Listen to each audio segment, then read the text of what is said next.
జన్మదినాన్ని మనం పురస్కరించుకుని ఇక్కడ కేక్ కట్ చేయడం జరుగుతుంది.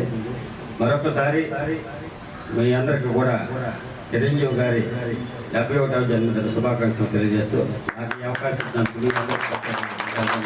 Thank you very much.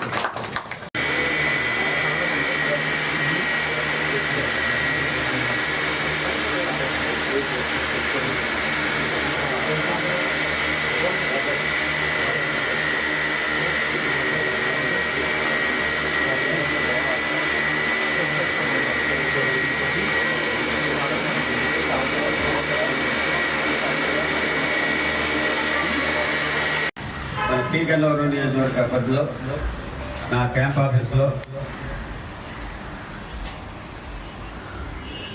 Megastar Chiranjeevi గారి 71వ జన్మదిన సందర్భంగా కేక్ ఏర్పాటు చేయడం జరిగింది. ఈ కేక్ కట్ చేసే ముందు పి గన్నవరం నియోజకవర్గ ప్రజలందరి తరఫున, అదేవిధంగా మెగాస్టార్ చిరంజీవి గారి అభిమానుల తరఫున, ఇక్కడికి ఇచ్చేసినటువంటి కూటమి నాయకులందరి తరఫున చిరంజీవి గారికి 71వ జన్మదిన శుభాకాంక్షలు తెలియజేస్తున్నారు. చిరంజీవి గారు అత్యంత సామాన్య కుటుంబం నుండి తన కష్టాన్ని తిరిగి ఎంతో శ్రమపడి మరి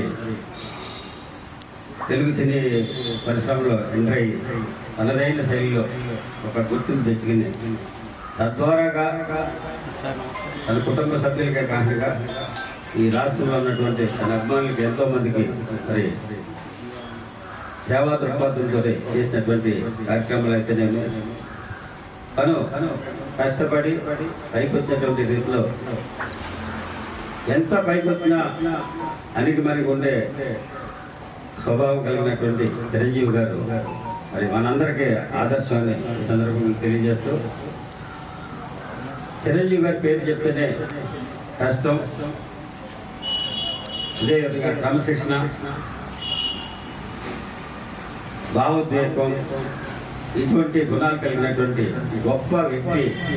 అటువంటి గొప్ప వ్యక్తి మన మెగా ఫ్యామిలీలో పుట్టడం, పుట్టి ఈ రాష్ట్రానికి ఈ దేశానికి కూడా మంచి పేరు ప్రఖ్యాతం ఇచ్చినటువంటి వ్యక్తి.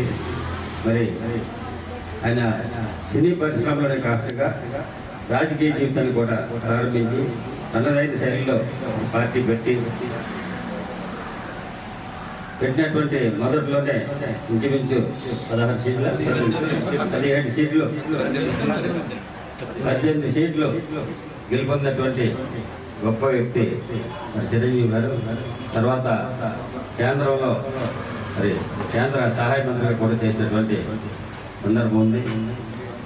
ఇన్ని చేసినా తన సేవా కార్యక్రమంలో గొప్ప పేరు పెట్టేందుకు తెచ్చుకున్నటువంటి సందర్భం కూడా ఉంది. మరి బ్లడ్ బ్యాంక్ పెట్టి ప్రాణాపాయంతో ఉన్నటువంటి వ్యక్తికి ప్రాణదానం చేసినటువంటి గొప్ప వ్యక్తి చిరంజీవి గారు. మరి ఆ బ్లడ్ బ్యాంకే కాకుండా కంటి సూప్ విషయంలో కూడా మరి సేవా కార్యక్రమం చేస్తున్నటువంటి గొప్ప వ్యక్తి చిరంజీవి గారు.